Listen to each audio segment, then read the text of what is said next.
After 2 years of sharing dreams, bills, and even secrets, she looked me straight in the eye and said, "We should just be friends." After 2 years together, I said, "Great." Then I treated her exactly the same way I treat other friends, but kept my distance. She only understood what just friends meant when I started dating her best friend. Original post. I, 27, male. Got the "let's just be friends" speech from my girlfriend Tara, 26, 3 weeks ago. We'd been together for 2 years, lived together for 1. I thought we were solid, talking about future plans, her sister's wedding next summer where I was supposed to be her +1, the whole thing. Then, on a random Thursday evening, she sits me down. "We need to talk." Me already knowing where this was heading. "Okay. I love you. But I'm not in love with you anymore. I think we should transition to being friends." Transition? Yeah. You know, we get along so well, have the same friend group, similar interests. We'd make amazing friends but not amazing partners. Looking uncomfortable. It's not like that. I just need to find myself. Explore who I am outside of us. But I don't want to lose you completely. Me? So, you want to break up, but keep me around. When you say it like that, it sounds bad. I just think we're better as friends. We can still hang out, still be part of each other's lives. Here's what killed me. She said all this while already having packed a bag. Her friend Marissa was picking her up in an hour. She'd planned this whole thing out down to having somewhere to stay. "You've already got an exit strategy. I knew you'd be upset." Marissa said I could crash with her while we figure out the living situation. The living situation? Well, yeah. We'll need to sort out the apartment, but there's no rush. We're adults. We're friends. We can make this work. I sat there for a minute processing. 2 years living together, talking about kids someday now. She wants to be buddies. Okay. Surprised? Okay. Yeah. Let's be friends. You're right. We should be able to make this work as adults. She actually smiled, relieved, like I just agreed to her perfect plan where she gets to dump me but keep all the benefits of having me in her life. Oh, thank God. I was so worried you'd hate me or make this difficult. See, this is why we're perfect as friends. She left that night. Marissa picked her up, gave me this pitying look like I was some kicked puppy. I just waved. The next morning, I did exactly what Tara asked. I treated her like a friend. And that's when I learned she had a very different definition of friendship than I did. First text came at 7 a.m. "Tara. Hey. Hope you slept okay. Could you drop off my work laptop? I forgot it in the rush." Me. "Sure. I'll leave it at the front desk of your office Monday. Can't you bring it by Marissa's? I need it for the weekend.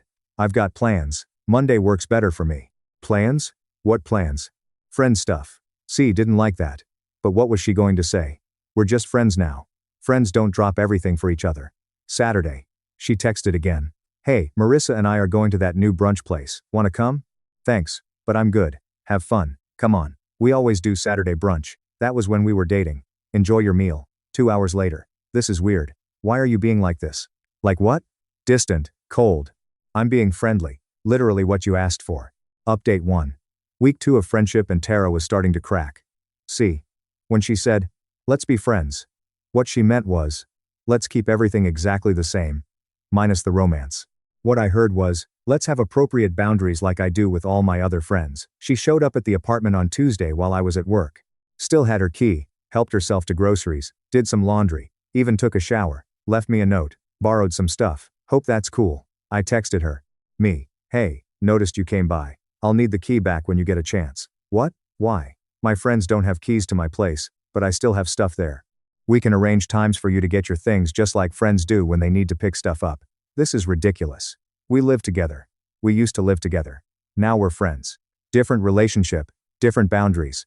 She came by that evening furious. You changed the locks. Need? No. Just rekeyed them. Gave notice. You no longer live here. Here's a box of your immediate stuff. I can't believe you're being so petty. Petty? I'm treating you exactly like I treat my friends. None of them have keys to my place. But I'm not just any friend. According to you, that's exactly what you are. The entitlement started showing. She expected to still be my emergency contact, still be on my Netflix, still have access to my Prime account. Nope. But the real kicker came that weekend. Our mutual friend group was having a game night. I showed up solo. She showed up with some dude named Connor. Tara loudly enough for everyone to hear. "This is Connor. We met at yoga." Connor seemed nice enough, clearly brought as a prop to make me jealous. I shook his hand, welcomed him to game night, then proceeded to destroy everyone at code names while paying them zero special attention. Halfway through the night, Tara cornered me in the kitchen. "Tara, you don't even care that I'm here with someone else." Me? Why would I? We're friends. Friends date people. You're not even a little jealous. Are you jealous when your other friends date people? That's different. How? She couldn't answer because there was no answer that didn't admit she wanted me to pine for her while she found herself. But the best part, her bestie Marissa, had been extra friendly all night. Kept finding excuses to talk to me, laugh at my jokes, touch my arm. I wasn't trying to make anything happen, just being my normal self without Tara's shadow. Next morning, Tara texts, "Tara, what was that with you and Marissa? What was what?" "You know what, the flirting? We were just talking. Friends talk. She's my best friend. And I'm your friend, too, right? Friends can be friends with each other's friends." Radio silence for 3 days. Then Thursday, she tried a new tactic. "I think I made a mistake." "About what?" "Us. Maybe we should talk." "Sure. What's up?" "In person over dinner, our place." "You mean the Italian spot?" "I actually have plans. But we could grab coffee Saturday afternoon if you want to chat." "Plans with who? Does it matter?" Friends don't need to report their schedules to each other. "Is it Marissa? Coffee Saturday or no?" This isn't how friends act. This is exactly how friends act. You're thinking of how boyfriends act. Common mistake. Update 2. 3 weeks in, and Tara's finding herself journey was not going as planned. Connor from yoga ghosted her after 2 dates. Turns out he wasn't interested in being anyone's rebound. Meanwhile, I was living my best life as a single dude with excellent boundaries. Then Marissa made her move. She texted me Thursday night. "Hey, random, but I have an extra ticket to that comedy show. Saturday, interested?" Now, I need to be clear. I didn't pursue Marissa. Didn't even think of her that way until she started showing interest. But she was fun, attractive, and most importantly knew exactly what she wanted. No games, no transitions, no keeping me as a backup plan. Me. Sure, sounds fun. Marissa. Great. Fair warning though. Tara's being weird about us hanging out. Just wanted you to know. Noted. Still interested if you are. Definitely. Pick me up at 7. Saturday came. I got dressed up, feeling good. Hadn't been on a real date in 2 years. As I'm heading out, my phone explodes. "Are you serious right now?" "About what?" "Marissa told me you're taking her out. She invited me to a comedy show." "You can't date my best friend." "Why not?" "We're both single." "Because it's girl code." "She can't date my ex." "I thought I was your friend, not your ex." "You know what I mean?" "I really don't. Friends don't have dibs on who their friends can date." She called 17 times. I put my phone on silent. The date with Marissa was fantastic. She was actually hilarious. Something I'd never noticed when she was just Tara's friend. We talked about everything except Tara. Well, until the end. "Marissa, I should probably tell you Tara's losing it." She called me crying saying I betrayed her. "Me? How do you feel about that?" "Honestly, she's been a pretty crappy friend lately. Everything's about her journey and her growth. She literally told me last week that keeping you as a friend was her safety net in case she didn't find someone better. She said that word for word. That's actually what made me realize you deserved better, and that maybe I wanted to shoot my shot. We kissed goodnight. Nothing more. Just a sweet first date kiss. I posted nothing online, told no one, but somehow Tara knew. Sunday morning, 6 a.m. She's pounding on my door. "Open up. I know you're in there." We through the door. "It's 6 a.m. Tara. I don't care. We need to talk now about what?" "You kissed her." My best friend me and I opened the door. She looked rough. Hair unwashed. Eyes red. Wearing the same clothes from Friday. "You're doing this to hurt me." "Me. I'm living my life. You're the one who decided we shouldn't be together." I said friends. Not that you could date my friends. You said you needed to find yourself. I'm letting you while I move on with Marissa. She's single. I'm single. We like each other. That's how dating works. She tried to push past me into the apartment. I blocked her. "You don't live here anymore. I have things inside." Then schedule a time to get them like we discussed. "You're being cruel me." I'm maintaining boundaries. There's a difference. That's when the real entitlement showed.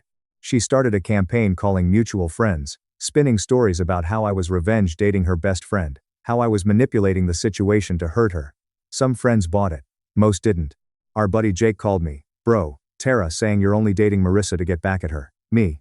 "Did she mention she dumped me to find herself, but wanted to keep me around as a friend?" She left that part out. Funny how that works. But Tara wasn't done. She tried to sabotage my work, called my office claiming to be my emergency contact, saying I was having a mental health crisis and needed time off. My boss called me in concerned. "Boss. Your girlfriend called, said, you're struggling." Me ex-girlfriend and I'm fine. She's having a hard time with the breakup. She seemed very convinced you needed help. Me, I'll handle it. Sorry she bothered you. Documented everything with HR. Started a paper trail just in case. Update 3. A month after the let's be friends conversation, Tara's carefully constructed plan had completely backfired. Marissa and I were officially dating. Nothing serious yet, just enjoying each other's company without the drama. Tara, on the other hand, was spiraling. She tried everything. First, she attempted to turn Marissa against me by sending her screenshots of our old conversations, love notes I'd written, intimate photos, clothed, but clearly, couple photos. Marissa showed me everything. Marissa, she's trying to make me jealous of your past relationship. Me. Is it working? No. It's actually showing me how patient you were with her BS. Then Tara tried the nuclear option. She claimed she was pregnant. Got a text at 2 a.m. We need to talk. I'm late. Me late? For what? You know what I mean? I'm pregnant. Congratulations. Who's the father? Are you serious? You. Interesting. Considering we haven't had sex in 2 months.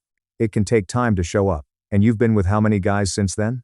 Connor, from yoga. The dude from the bar Marissa mentioned. I can't believe you're accusing me of lying. Me? I'm not accusing. I'm doing math. If you're pregnant and think it might be mine, let's handle this properly. Doctor's appointment, paternity test when possible. Radio silence. Next day, she texts. False alarm. Got my period. Convenient. But the real meltdown came when she realized I'd been serious about dividing our shared life properly. See, when she left, she assumed I'd keep paying for everything while she found herself. The apartment, the utilities, the shared phone plan we'd gotten for the discount. Got a call from her mom. Her mom? What's this about you canceling Tara's phone? Me. I removed her from my plan. She needs to get her own. Her mom? But she can't afford that right now. Then she should have thought about that before ending our relationship. You're being petty. After 2 years, I'm being practical. Friends don't pay each other's phone bills. Her mom. She made a mistake. She realizes that now. Then she learned a valuable lesson. The peak entitlement came when Tara found out Marissa and I were planning a weekend trip. The same beach town where Tara and I had gone for our anniversary last year. Tara sent a novel-length text about how I was rewriting our memories and disrespecting what we had. How dare I take her best friend to our special place? Me? It's a public beach. You don't own it. You know what you're doing. Yeah. Taking my girlfriend on a nice weekend trip. She's not your girlfriend. She's my friend. Was past tense. She dropped you after you tried to guilt trip her for being happy. That's when Tara made her biggest mistake. She showed up at Marissa's work, caused a scene. Security had to escort her out. Marissa's boss was not amused. Marissa called me shaken. She's lost it. Completely lost it. She screamed that I stole her life. Want to file a restraining order? I might have to. This is insane. Final update. The restraining order was the wake-up call Tara needed. Well, that and getting fired from her job for missing too many days while having her various meltdowns. Turns out finding yourself is hard when you're also stalking your ex and his new girlfriend. Last I heard from mutual friends, she moved back in with her parents. She's in therapy, court mandated after the work incident. She's blocked on everything by both Marissa and me. Connor from yoga is dating someone else and posts about it constantly. She works part-time at a bookstore now. Cool. The entitlement never fully broke though. She sent one last email before I blocked that, too. I hope you're happy. You got everything you wanted. You turned my best friend against me, made me look crazy, ruined my life. All because you couldn't handle being just friends. I tried to let you down, easy to keep you in my life, because I cared about you. But you had to be vindictive. You had to win. Well, congratulations. You won. You and Marissa deserve each other. I didn't respond. What was the point? In her mind, she's still the victim of some elaborate revenge plot instead of someone facing the consequences of her own choices. The truth, I never planned any of this. When she said, let's be friends, I took her at her word. I treated her exactly like I treat my friends with boundaries, respect, and appropriate distance. The fact that she couldn't handle that says everything about what she really wanted. She wanted me to pine, to beg, to wait around while she played the field. She wanted the emotional security of knowing I was there while she looked for something better. When I didn't play that role, when I actually just treated her like a friend and moved on with my life, her whole plan collapsed. Marissa and I are still together. It's been good, drama-free, honest, adult. We joke sometimes about the insane way we got together, but mostly we just enjoy each other. Turns out dating someone who knows what they want is refreshing. My advice: when someone says they want to be just friends after a serious relationship, believe them. Then actually treat them like a friend. Nothing more, nothing less. Set boundaries, move on, live your life. Because here's the thing, real friends want you to be happy. They don't expect you to sit in limbo while they figure things out. They don't feel entitled to boyfriend privileges with a friend label. Tara wanted all the benefits of a relationship without any of the commitment. She wanted me to be her backup plan, her safety net, her emotional support while she explored other options. When I refused to play that role, when I took her at her word and treated her like just another friend, reality hit hard. The best part, I didn't do anything vindictive. Didn't seek out Marissa to hurt Tara. Didn't blast her on social media. Didn't try to turn people against her. I just lived my life. Set healthy boundaries. Pursued someone who actually wanted to be with me. Tara's downfall was entirely self-inflicted. She ended our relationship. She tried to keep me as a backup. She freaked out when I moved on. She harassed her best friend. She made scenes at work. She tried to manipulate everyone around her. All I did was exactly what she asked. I treated her like a friend. Turns out that was the cruelest thing I could have done. Not because I meant it to be cruel, but because it forced her to face the reality of her choice. When you dump someone, but expect them to act like they're still devoted to you, actual friendship feels like punishment. But it's not. It's just friendship. The thing she said she wanted. Funny how that works.